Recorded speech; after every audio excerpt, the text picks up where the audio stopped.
اعوذ باللہ من الشیطان الرجیم بسم اللہ الرحمن الرحیم ربی اشرح لی صدری ویسر لی امری واحلل عقدۃ من لسانی یفقہوا قولی اعوذ باللہ من الشیطان الرجیم بسم اللہ الرحمن الرحیم۔ آج ہم فضائل سورۃ الاعلیٰ کے بارے میں بیان فرمائیں گے۔ حضرت علی رضی اللہ تعالیٰ عنہ کی روایت ہے کہ رسول اللہ صلی اللہ علیہ وآلہ وسلم اس سورت یعنی سورۃ سبح اسم ربک الاعلیٰ سے محبت رکھتے تھے۔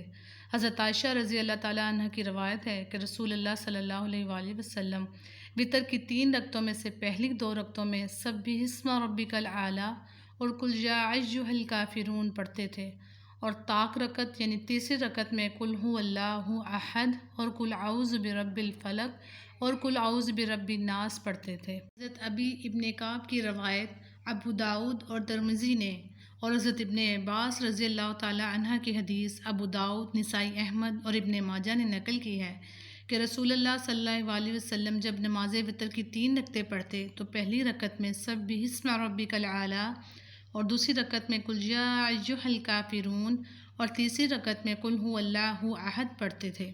حضرت نعمان بن بشیر کی روایت ہے کہ عیدین اور جمعہ میں رسول اللہ صلی اللہ علیہ وآلہ وسلم سبح اسم ربک الاعلیٰ اور هل اتاک حدیث الغاشیہ پڑھتے تھے۔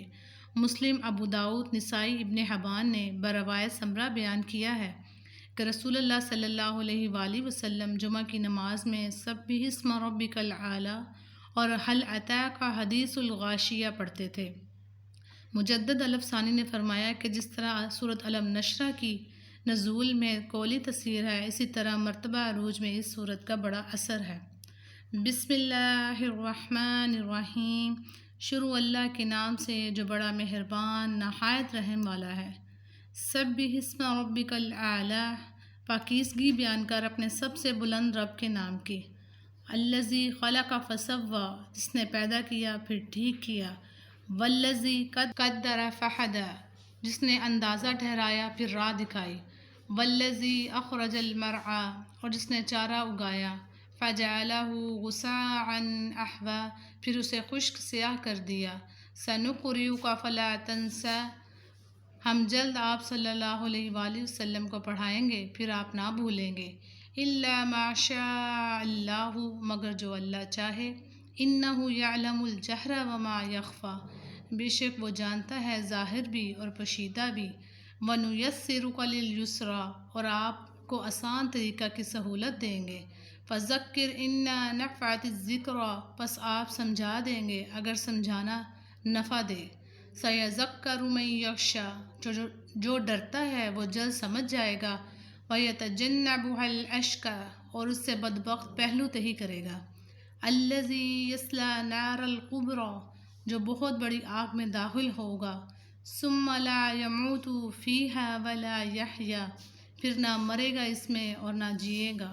قَدْ أَفْلَحَ مَن تَزَكَّىٰ، یقیناً اس نے فلاح پائی جو پاک ہوا۔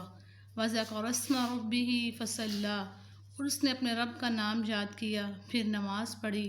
بَلْ تُؤْثِرُونَ الْحَيَاةَ الدُّنْيَا، بلکہ تم دنیا کی زندگی کو ترجیح دیتے ہو۔ وَالْآخِرَةُ خَيْرٌ وَأَبْقَىٰ، اور جبکہ آخرت بہتر ہے، باقی رہنے والی ہے۔ إِنَّ هَٰذَا لَفِي الصُّحُفِ الْأُولَىٰ، بے شک یہ پہلے صحیفوں میں، صحف ابراہیم وموسیٰ، ابراہیم علیہ السلام اور موسیٰ علیہ السلام کے صحیفوں میں لکھی ہوئی ہے۔ جزاک اللہ۔